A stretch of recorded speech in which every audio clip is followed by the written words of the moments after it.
Welcome back to my channel. मैं कोमल खन्ना अपने blog में आप सबका स्वागत करती हूँ। और कैसे हैं आप सब? मैं भी बिल्कुल ठीक हूँ और मैं तैयार हूँ अपनी जिम जाने के लिए, अपने वर्कआउट के लिए। और हर्षित के पापा रात में ड्यूटी से आए हैं। Hello hello. हाय। हाय। चलो, इनको चाय पिला दी है मैंने और मैं तैयार हूँ। और मम्मी राधे राधे बोल दो। राधे राधे, जय माता दी। जय माता की। और माता रानी के दर्शन कराते हैं आपको। जय माता की। और हमारी जो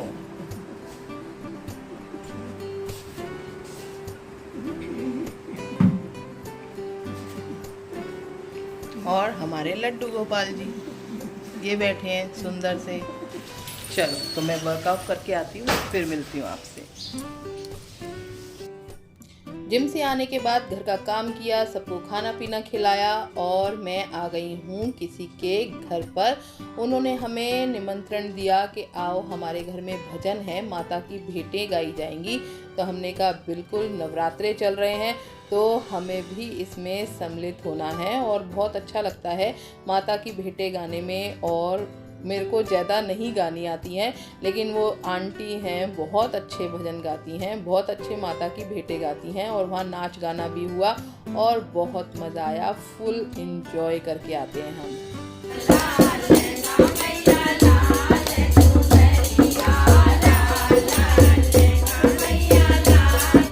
और भजन कीर्तन में से घर आ गई हूँ। घर आके मैंने माता रानी के आगे जोत भी जला दी है और यहाँ पे आ गई हूँ रसोई में, क्योंकि मेरा और मम्मी का व्रत है।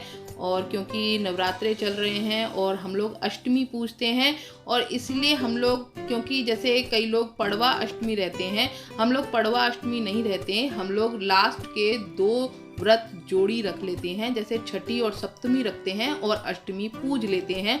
इसलिए आज में हमारा व्रत है और आज मैं बनाने जा रही हूँ कुट्टू के आटे के पराठे और साथ में आलू की सब्जी।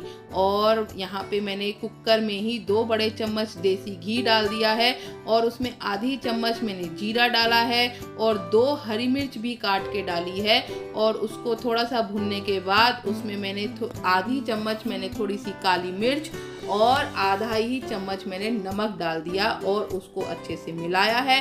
और इसमें लगभग मैं 4 आलू डाल रही हूँ। पहले मैंने सोचा था कि कृति भी खाएगी, कृति बोली नहीं, मैं नहीं खाऊंगी, मैंने अपने पराठे और दही खा लिए हैं। अब मैं और अपने मम्मी के लिए मैं यहाँ पे खाना बना रही हूँ। और आलू डाल के अच्छे से मिक्स किया है मैंने।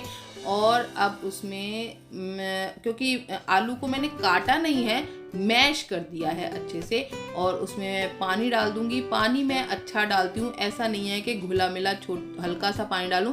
अच्छा खुला पानी डालती हूँ जिससे कि तरी अच्छी बन जाए और मेरी मम्मी से रोटी अच्छे से खाई जा सके, क्योंकि वो रोटी को ना तरी में पानी में भिगो के ही रोटी खाती हैं, तो इसलिए उनके लिए ईजी रहता है खाना, इसलिए पानी अच्छा डालती हूँ मैं। और अब बस उबाला आने के लिए उसको चढ़ा दिया है। 2 उबाले आएंगे और आलू की सब्जी तैयार है। और यहाँ बनाने जा रही हूँ मैं कुट्टू के पराठे। और मैंने परात में आटा लगा लिया है, आटा निकाला और उसमें लगभग 3 आलू डाल दिए हैं। और आप मैंने मैश करके डाले, आप कद्दूकस करके भी डाल सकते हैं। और उधर मैंने गैस पे तवा भी चढ़ा दिया है, क्योंकि आटा जब गूंथता है ना तो साथ ही साथ मैंने रोटी बनती है, इसको रखा नहीं जाता है। ताजे आटे की ही रोटी बनती है, तभी अच्छी बनती है और स्वाद भी आता है, क्योंकि इसमें ग्लूटेन नहीं होता है। इसको रेस्ट देने की ज़रूरत नहीं पड़ती, आसानी से फटाफट गूंथते हैं और रोटी तैयार कर लेते हैं। बस मैं यहाँ पे आटा गूंद रही हूँ। अगर आपके पास आलू ज़्यादा हो, अगर आप लोग खाते हो, तो सिर्फ आलू से भी अगर आटा गूंदेंगे ना तो भी रोटी बहुत अच्छी बनती है। मैं आलू ज़्यादा नहीं डालूंगी इसमें, क्योंकि ना तो मम्मी आलू खाती है ज़्यादा और ना मैं खाती हूँ, इसलिए मैंने यहाँ पे सिर्फ 2 ही आलू डाले हैं। और पानी से इसको मैंने आटा गूंद लिया है। और आटे में मैंने आधी चम्मच नमक भी डाला है और आधे से कम चम्मच मैंने काली मिर्च भी डाली है, जिससे टेस्ट और भी बढ़ जाएगा। और यहाँ पे जैसे हम लोग पूड़ी का आटा गूंथते हैं ना, थोड़ा टाइट, ना तो रोटी का आटा बहुत सॉफ्ट होता है और पूड़ी का आटा बहुत टाइट होता है, ये बीच का है, ना टाइट है ना सॉफ्ट है, बस अच्छा सा आटा इसको गूंद लेंगे। और हाथों में तो ये चिपकता ही है, लेकिन आप धीरे धीरे करके अगर गूंदते जाएंगे तो बहुत अच्छा सॉफ्ट डो तैयार हो जाएगा। तो देखो मेरा आटा अच्छे से गूंद चुका है और अब मैंने तवा भी चढ़ा दिया है और देसी घी में तो मैं एक कटोरी में अलग से निकाल लेती हूँ, क्योंकि उसी डब्बे में से मैं यूज़ नहीं करती। व्रत का खाना और दूसरे हाथ लगते रहते हैं, इसलिए मैं कटोरी में अलग निकाल लेती हूँ। और अब मैं तवे को साफ़ कर लूँगी, क्योंकि थोड़ा सा घी डाला और मैंने इसको भी अभी मांजा है। दूसरी रोटी अन्न की बनी थी, इसलिए मैं यहाँ पे अपने फलाहार का खाना बनाने लगी हूँ और इसलिए मैंने तवे को मांज के अच्छे से धो के और उसके ऊपर हल्का घी लगा के मैंने साफ़ कर लिया है।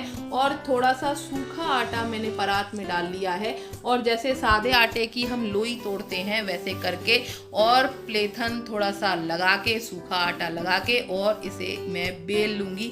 जैसे सादी रोटी बेलते हैं ना, और इसे वैसे ही बेलना है। बहुत आसानी से बिल जाती है, कोई भी दिक्कत नहीं होती, ना तो ये टूटेगी ना फटेगी और बहुत बढ़िया रोटी बन के तैयार हो जाती है। देखो कितनी अच्छी गोल रोटी आती है।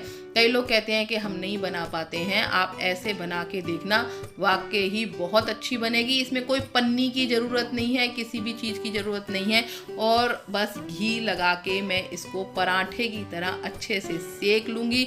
हाँ, थोड़ा इसमें टाइम लगता है क्योंकि कुट्टू का आटा है और आलू भी हैं इसमें, बस थोड़ी सी धीरे गैस पे आप इसको देसी घी लगा के अच्छे से सेक लें। बहुत बढ़िया रोटी तैयार होती है, क्रिस्पी तैयार होती है और हेल्दी भी होती है।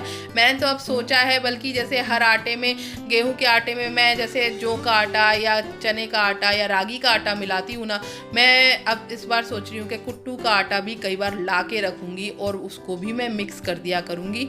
और हेल्दी ऑप्शन है और अच्छा पराठे बना करेंगे और स्वाद भी आएगा। तो बस मैंने यहाँ पे अच्छे से पराठा सेक लिया है और मम्मी के लिए मैंने थाली लगा ली है। और बस क्योंकि एग्जॉस्ट चलता है इसलिए मैं वहाँ पे आवाज़ खुद नहीं बोल पाती हूँ, क्योंकि मैं अगर वहाँ पे बोलूँगी और एग्जॉस्ट चलता होता है तो आप लोगों को बिल्कुल कुछ भी सुनाई नहीं देगा, इसलिए मुझे वॉइस ओवर करना पड़ता है। और बस पराठे सेक के अब मम्मी के लिए मैं थाली लगा रही हूँ। माता रानी को पहले भोग लगाऊंगी और फिर वही थाली मैं अपनी मम्मी को दे दूंगी।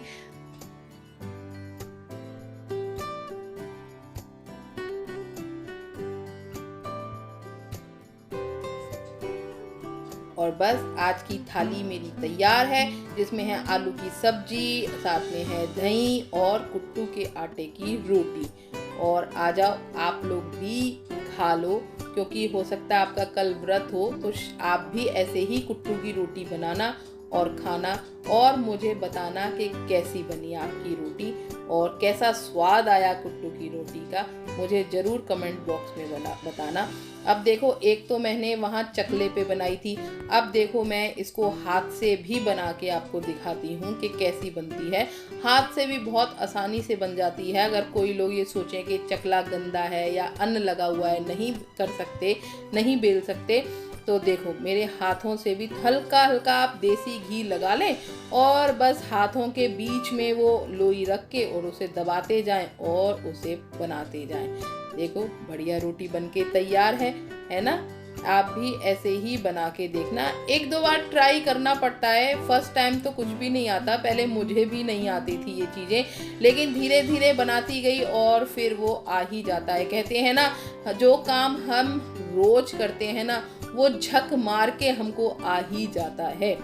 तो बस अब मैं मम्मी को खाना खिला देती हूँ और बस अब मैं जा रही हूँ, क्योंकि हर्षित के पापा कह रहे हैं आप लोग खाना खा लो और फिर आपको मैं बाहर घुमा के लाता हूँ, क्योंकि आज ना अंबेडकर जयंती भी है और बाहर देखो मार्केट कितनी सुंदर सजी हुई है। हर्षित के पापा बोले चलो आपको खाना खाने के बाद बाहर एक राउंड लगवा के आता हूँ। और अक्सर हम लोग खाना खाने के बाद बाहर घूम के ही आते हैं। और आज तो हमारे वहाँ पूरी मार्केट सजी हुई थी। देखो ना कितनी सुंदर झालर लगी हुई थी, बहुत अच्छा लग रहा था वहाँ पे घूमना। मैंने तो पहली बार ही लगभग ऐसी झालर देखी थी, पहले कभी इतना नहीं सजता था, लेकिन इस बार बहुत सुंदर सजा हुआ था हमारा एरिया। और आगे तक कई जगह समारोह हो रहे थे, कई जगह झांकियाँ सजी हुई थी और ये ब्लू और वाइट लाइट।